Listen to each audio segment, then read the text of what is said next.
when we talk about the range of probabilities, the reason why I say range is because I'm going to give you like a list of numbers usually, and I'm going to say like, what's the probability that, I don't know, let's say the dice example again.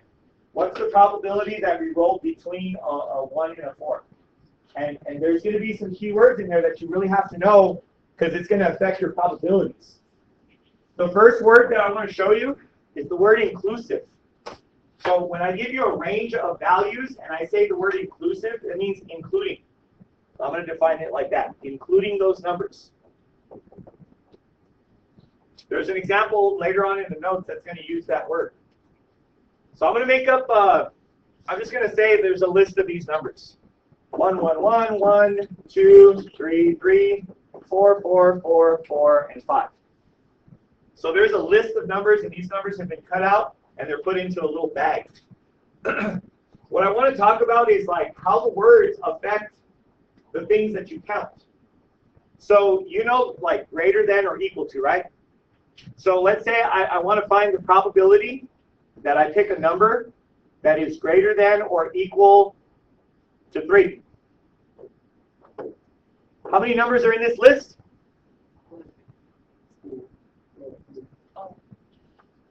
I think that's 12, right? Okay, so there's 12 numbers out of the list. So basically this probability of selecting a number that is greater than or equal to 3, would we count the 3? Yes. Yeah, so we would count 1, 2, that's the equal to part, and then the greater than part would be all of these. So it's 1, 2, 3, 4, 5, 6, 7. That would be 7 out of 12. Now if I change the wording, to this, probability that the number we want to select is just greater than 3, it affects our probability. Now it doesn't affect the bottom number. The bottom number is always 12, but it affects the ones that we're going to count to put on the top. So when I change it and I take off the little equal to sign, am I going to count the 3s? No, because it doesn't say equal to 3. So we're going to start from 4. 1, 2, 3, 4, 5. So that changes your probability. So that's why these keywords are so important, because they affect how you count when you're calculating your probabilities. Now I'm not going to do, like every single example. I'm just going to show you a couple of the ones that people get confused on. So let's say this same list, but this time I'm going to write a sentence. And you guys have seen this picture before, right? Somewhere along the lines, maybe castles and coasters. Must be at least this called ride. So watch this. Let's do the probability of picking a number that is at least 2.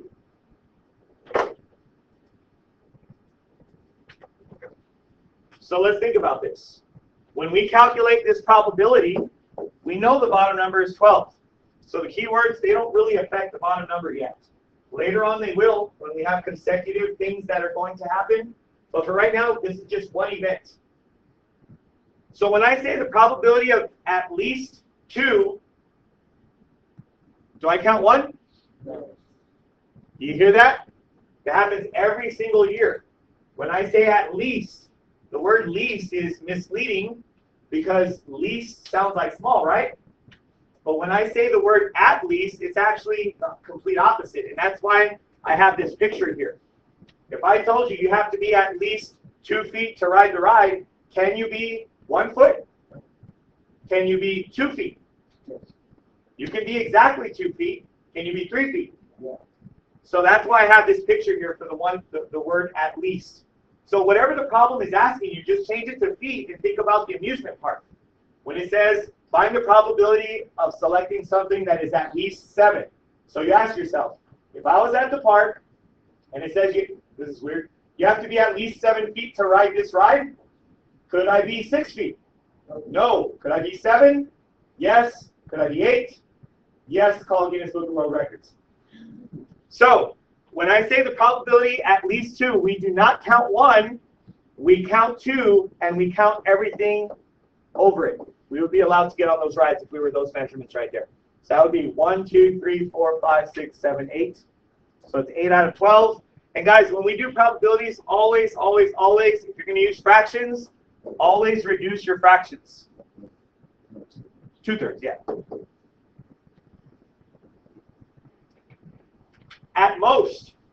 So let me bring this list down so we can actually see it. I'll have to keep scrolling up. Oh gosh, that's not what I wanted.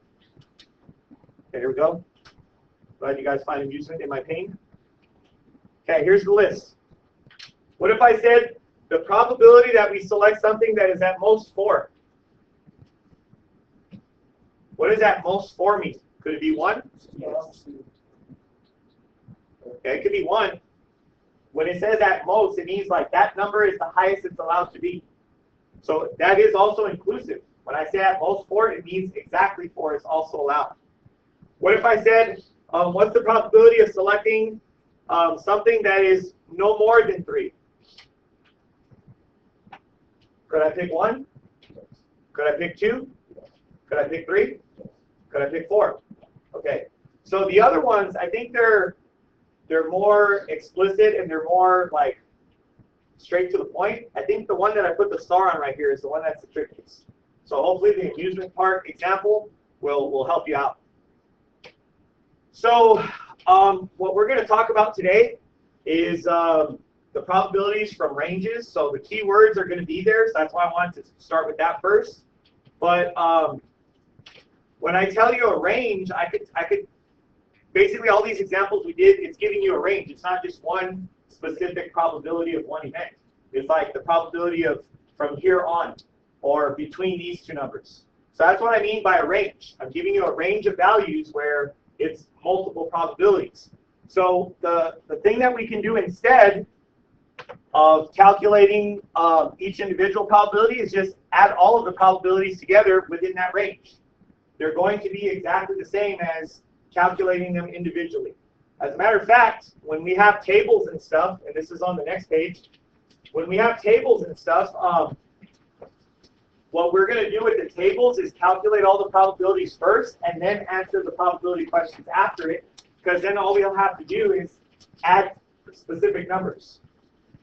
So this is just another example, kind of like what we just talked about. And here's that keyword again, at least 3. Now, whoever created this problem is evil, because remember when I created my list, I put them in order? I think it's easier to count them when they're in order. These ones are kind of scrambled up. But what ends up happening is they define at least 3 as the same thing as 3 or bigger, which is what we sort of saw when we did the example with the amusement park stuff. So when I say at least 3, it means 3, 4, 5, 6, 7, and so on.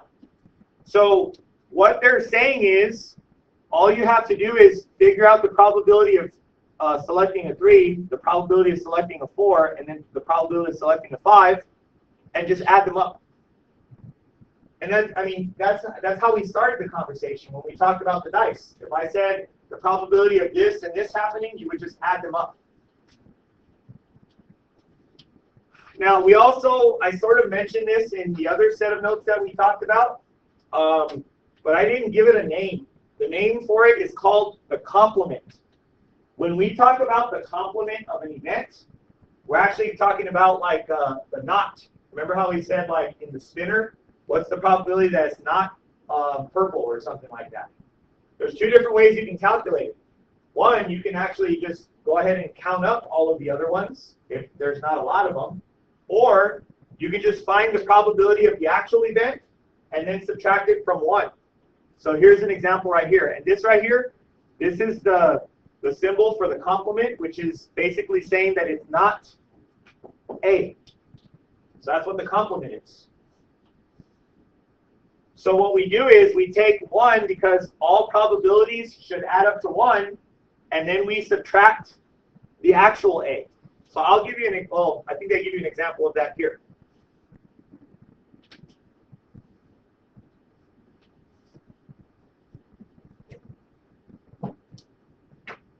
I'll do it each guy.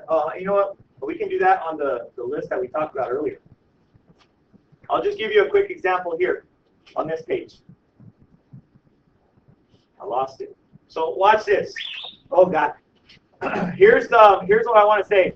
Let's find the probability that it is not a 5 when we pull the number from the bag. So there's two ways you can do it, obviously. You can just count them all up. So you count all the other ones besides the 5. But what they're saying is there is a rule that says you can do this instead. You can take the number 1 and subtract the probability that it actually is a 5. What is the probability that it's a 5? There's only one, right? 1 out of 12. So if we do 1 take away 1 out of 12, that's 11 out of 12, which is the same exact thing you would do if you just counted up all the other ones. But the thing is, like, if your list is super long, you might want to do that because that's not really convenient. So this right here, this is called the complement. When you say not, what you do is just take 1, subtract when it is.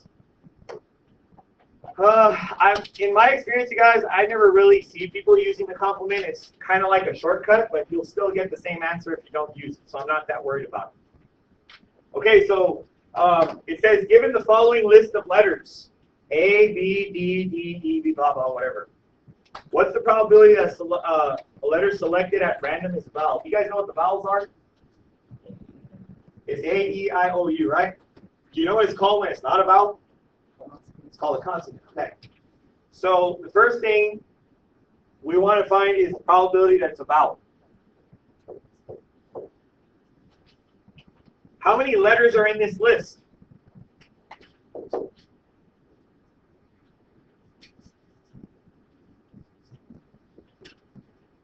Okay, that's our bottom. How many of them are vowels? A, E. Oh. 1, 2, 3, 4, 5, 6, 7. So it'd be 7 out of 16.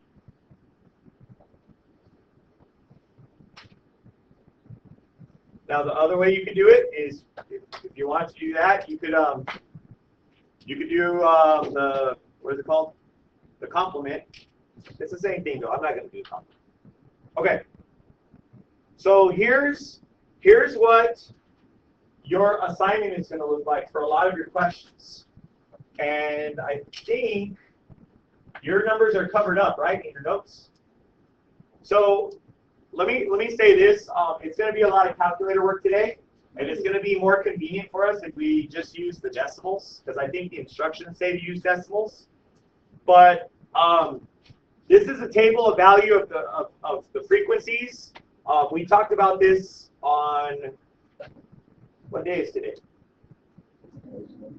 Today's Thursday. So we talked about this on Tuesday. Frequency is just how many times something is happening. So that's what these numbers are. Now it says right here, given the table of values and their frequencies, what are the probabilities of each values? So this number right here, when you add up all the frequencies, that is your total. Sometimes in the paragraph, they will tell you the total, but if they don't, you just add up all the frequencies, and you'll know which one are the frequencies because they usually use the letter F for it. And so you'll notice every single fraction down here uses 34 because that's how we do probabilities. Totals always go at the bottom. Now I have a question for you. These probabilities that we're about to calculate, are these theoretical probabilities or are they experimental probabilities? It's experimental because we have a table. Anytime you have a table, that means we have data, right? So this would be experimental probability. So in the experimental probability, the bottom number is the total number of trials, and the top number is the total number of occurrences of that event. So, like, let's just say the number of times that we pick. So these are the numbers that are in a bag, and the frequency is how many times we pick those numbers when we pick 34 numbers. So we pick the number 0 12 times, so we get 12 out of 34. We picked the number 1 8 times, so we get 8 out of 34. 2 was picked 9 times, so it's 9 out of 34. And then 3 was picked 4 times, so that's 4 out of 34, and so on. I should have just stopped earlier. So the big idea for today is when we talk about a range, that means more than one probability, we're just going to have to add them. So we've got an example down here. Did you guys already copy all the numbers?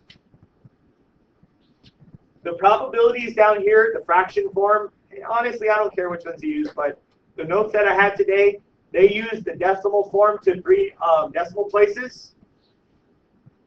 So what this all comes down to is when they say the probability that you select a number and it's less than or equal to 3, so less than or equal to 3, does that mean we use the 3? Yes. And then less than, yes, less than, less than. So all we have to do to calculate this probability is take the 4 probabilities and just add them up. And that'll get you the probability of that range of values. And all the work has been done for you down here. Now you guys notice, like, when we did the probability of 3 or smaller, that only leaves 1 off, right? So sometimes it might be faster to do the complement.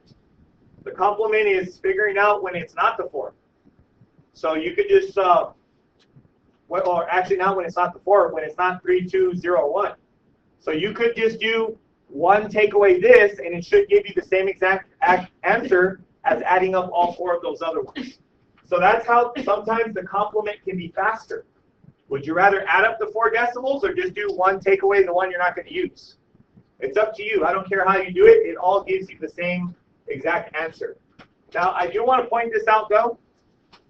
See how this one right here and this one right here give you a different number, even though it's the same calculation? These decimals are not accurate. These decimals are a little longer, and what happens is we have to round sometimes, so you end up getting what's called a rounding error. If you want an exact answer, just use the fractions. Now, for me, I'm not really, like, let's say on the test, the answer was supposed to be 0.97, and you just put 0.96. Like, I would take that. Honestly, though, like, I'm just thinking about the online test, because it is going to come back for Chapter 9. I don't think choice A is going to be like 0.95, and then B is going to be 0.96, and then C is going to be 0.97. I don't think they're going to be close like that, because this is not a test to see if you know how to round. This is a test to see if you know how to calculate a probability. So if anything, it'll be like one of them will be 0.97, and the other one might be like 0.03, because, you know, 0.97, 0.03, they add up to 1. So they would have completely different probabilities, and then you would have to select the one that's just closest to your answer. So a rounding error should not cause you to get it wrong on my test. If you're getting it wrong, it's because you do not know how to calculate a probability at all. You're calculating the wrong things. We're going to work out a problem that's similar to it. I'm going to say let's just use the fractions. I don't care. So let's calculate the fractions for all of these probabilities down at the bottom. So the probability of selecting a 10 is 4 out of, do we know the total? 17. And we got that from adding up all the frequencies. It equals 17. Probability for 11 is 8 out of 17. Probability of 12 is 3 out of 17. And then the probability of 13 is 1 out of 17. Probability of 14 is also 1 out of 17. So we're going to calculate these values real quick. What's the probability that it's exactly 12? 12 is exactly 3 out of 17.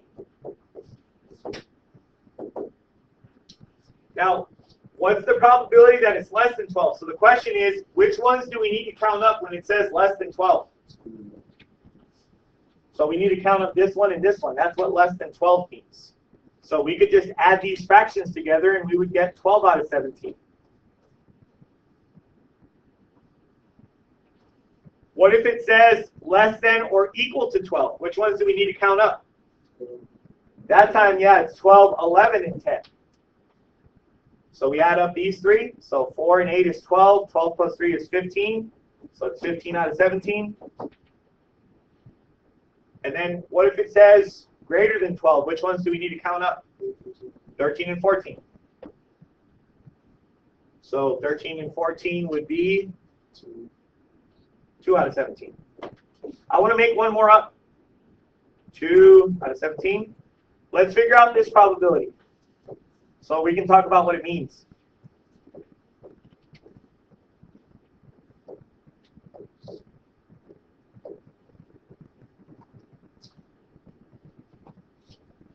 So to me, like when I see that, to me it seems obvious. You have an x, and it's in between 11 and 13. So that means count up all the ones between 11 and 13. But there are some differences in the symbols that I use. So when I write it like this, do I count 11? No, because it's not equal to. I count 12 because 12 is between 11 and 13. Do I count 13? Yes. So that means 13 is inclusive. That's that word that we talked about in the beginning. When they say the word inclusive, it means including that actual number. So that means we need to add up these two, so this probability would be 4 out of 17. And then I want to talk about expected value. So, guys, expected value is exactly what it sounds like. It's what you expect to happen given the probabilities that you've calculated so far. So let's pretend, let me see, how could we do this? I got an idea. Let's pretend I took my first hour and I gave a survey and I wanted to figure out like the different grades in the class. So let's pretend the probability that someone has a B is equal to 9 out of 38. Can someone explain to me what that probability means in first hour?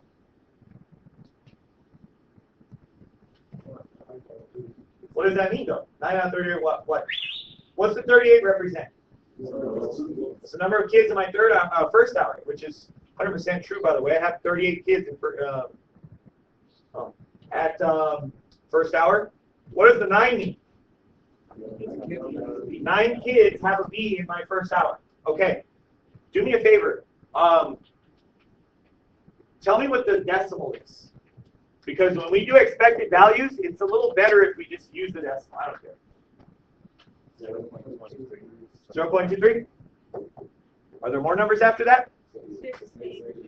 Okay, I'll just wait. 0.236? Okay, so if you're going to round this, that needs to be a 4. Because 5 and up goes up.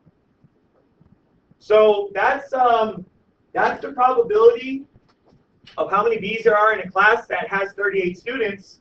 But do you guys know how many students I teach? I teach 118 students. So if that's the probability that they have a B, how many students could we expect to have a B if I had all 118 students?